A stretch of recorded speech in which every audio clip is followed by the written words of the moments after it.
예, 존경하는 우리 한병도 위원장님, 그리고 선배 동료 의원 여러분, 그리고 국무위원 여러분, 부산 사상구 국회의원 김대식입니다. 오늘은 제가 조현 외교부 장관님하고 그리고 임기근 차관님, 그리고 시간이 되면은 우리 국무조정실장님께 질문을 드리도록 그래 하겠습니다. 조현 장관님, 네. 미국 다녀오신다고 수고를 많이 하셨는데 그 정상회담은 말의 성찬 아니겠습니까? 그걸 인정하시죠? 그렇게 표현될 수 있을 것 같습니다. 그러면은 이재명 정부가 들어서서 지금 한미 정상회담이 처음으로 열렸지 않습니까? 그러면 우리는 어떤 네트워크를 활용합니까? 외교부 어떤 네트워크를 활용하십니까? 네, 외교부, 국무부 예. 간의 네트워크가 있고 또 양국 NSC 즉 국가 안전보장 이사회 저 같은 간에가 있고 또 이슈에 따라서는 여러 관련 부처들이 다 직접 소통도 해왔습니다. 제가 지난번에 우리 국회 대표로 트럼프 대통령 취임식에 제가 참석을 했습니다. 우리 의장님의 특별 그런 부탁도 있었고 그래 다녀왔는데 혹시 테드 크루즈 상원 의원을 아십니까? 개인적으로는 알지 못합니다. 그러면 테드 크루즈를 한 번이라도 만나본 적이 있습니까? 없습니다. 미국을 움직이는 지금 가장 핵심적인 멤버 중에 테드 크루즈 상원 의원이 있습니다. 텍사스주 출신인데 이분이 트럼프 대통령하고 경선에서 맞붙다가 양보를 하고 트럼프 대통령을 적극 지지해서 테드 크루즈가 가장 핵심 중의 핵심입니다. 장관들도 계속 추천을 하고 이렇게 하는데 테드 크루즈를 반드시 한번 만나보시기 바랍니다. 만약에 필요하시면은 저도 도와드리겠습니다. 네. 그다음에 감사합니다. 폴라 하이트 목사를 아십니까? 모릅니다. 폴라 하이트 목사는 멜라니아 여사부터 미국의 백악관에서 매주 일요일 날 트럼프 대통령의 가족을 위해서 기도를 해주고 예배를 집례하는 목사님인데 여성 목사님인데 이분도 꼭 한번 만나볼 필요가 있습니다. 그것도 필요하시면은 제가 좀 도와드리겠습니다. 네. 이 두 분이 트럼프의 정신적, 정치적 이런 부분을 확실하게 조언하는 사람 중에 한 사람이다. 럭키 탑 5를 들으려면 이 두 분은 반드시 들어간다. 이렇기 때문에 우리 조현 외교부 장관님께서 그동안에 뭐 저보다 훨씬 외교 전문가시고 이렇기 때문에 이 두 분은 꼭 우리 국익을 위해서도 만나보시기 바랍니다. 예, 제가 꼭 좀 부탁드리고 우리 김기웅 의원님께서도 말씀드렸다시피 이번 한미 정상회담 오벌 오피스에서 저는 굉장히 우려를 했습니다. 그런데 돌발 변수 없이 무난히 잘 마쳤다. 이것은 높이 긍정적으로 제가 평가를 합니다. 다만 공동 성명이 없이 끝났단 말이죠. 이 공동 성명은 양국 정상 간에 굉장히 합의 사항을 담아서 이렇게 발표하는 건데 이게 하나도 합의가 안 된 겁니까? 아니면은 합의가 됐는데 관례대로 우리 장관님은 뭐 발표할 수도 있고 안 할 수도 있다. 이렇게 또 말씀을 할 수가 있는데 이건 왜 공동 성명이 없었습니까? 네. 그 공동 성명을 위해서 사실은 막판까지 양측이 치열한 협상을 했습니다. 일부 분야에서는 합의가 됐습니다. 그러나 그 앞서 질의에서 제가 설명드린 것처럼 관세 또 투자 이런 분야에서는 숫자가 많이 들어가고 어떻게 보면은 국회에 와서 보고를 드리고 동의를 구해야 되는 사안들이 있었기 때문에 저희들은 절대 이것을 집어넣는 것은 안 된다라는 입장을 고수했습니다.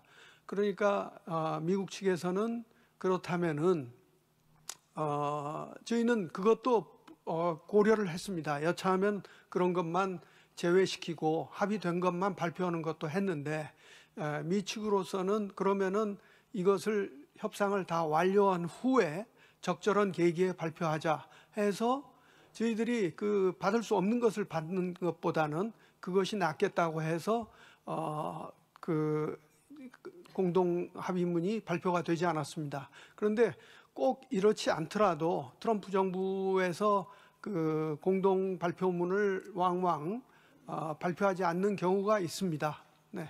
그래서 진짜 결국 협상은 이제부터 저는 좀 시작이라고 보는데, 이건 민감한 사항에서 합의가 하나도 이루어지지 않았기 때문에 이 공동성명이 없었지 않나, 이렇게 본 의원이 생각할 수밖에 없는데, 그거는 동의하십니까? 네, 하나도는 아니고요. 예, 어느 정도 합의가 이미 이루어진 것도 정상회담 전에도 있었고, 또 마지막 그 수치에서 조율해야 되는 것도 있었습니다. 그런데 이번에 이제 76번째 한미 정상회담 아니겠습니까, 그죠? 76번째죠.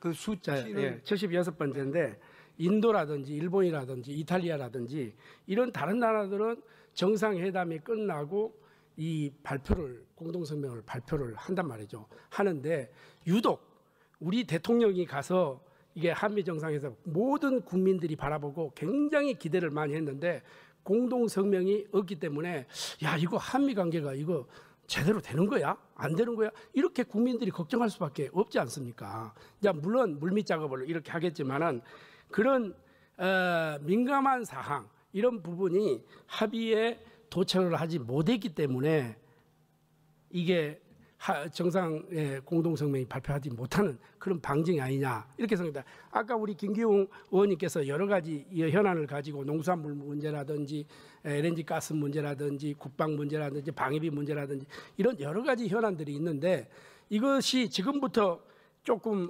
굉장히 어려운 시절로 들어가 가지고 다시 새로운 미국에서 우리에게 청구서를 내밀 경우에 우리는 어떻게 대처를 할 것인지, 요거는 어떻게 지금 실무진에서는 어떻게 지금 준비를 하고 있습니까? 네, 이번 정상회담은 무엇보다도 한미 정상 간의 그 큰 신뢰와 우위를 돈독히 한 성과가 있었습니다. 그리고 이어서 우리의 가장 중요한 국방 문제라든지 한미 간의 미래 협력 문제라든지 이런 데 대한 큰 틀에서의 합의가 이루어졌습니다.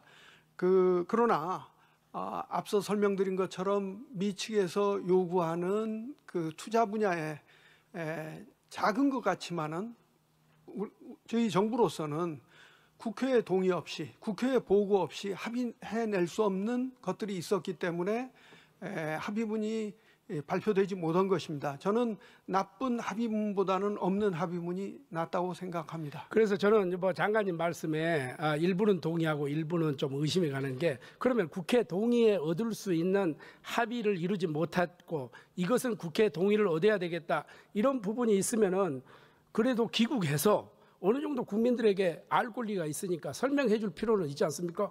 우리도 정정당당하게 우리가 한미 정상회담 이런 이야기 있고 실무적으로는 이러한 방향으로 간다. 국민 여러분, 하여튼 실무적으로 이렇게 하니까 안심해라.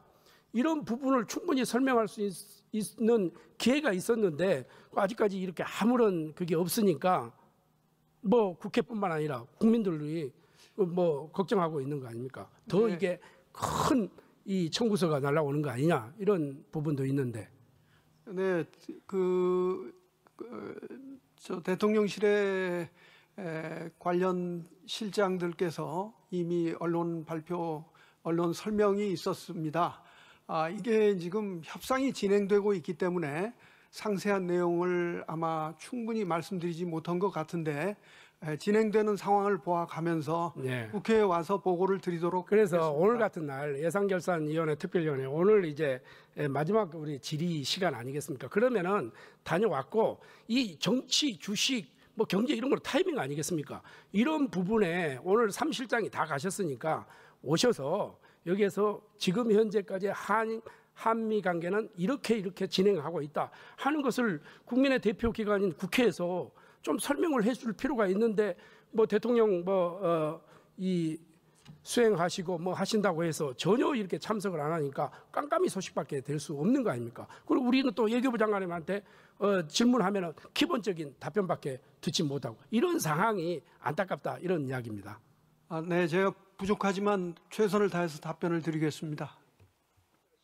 시간이 없어서 다음에 추가 질의 때 하도록 하겠습니다. 네, 수고했습니다. 다음 존경하는 더불어민주당 김윤 의원님 질의해 주시기 바랍니다.